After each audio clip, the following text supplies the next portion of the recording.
Hi everyone. In today's tutorial, we will show you how to insert a signature into Google Docs. This is a great way to personalize documents or sign files digitally without printing.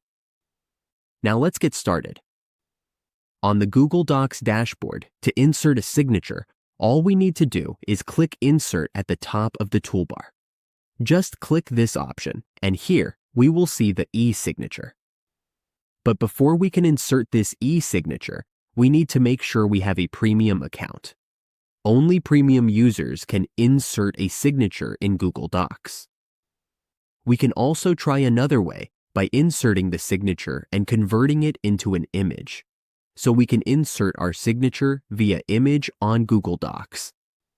And that's how we insert a signature in Google Docs. With this simple method, we can quickly sign documents and keep everything digital.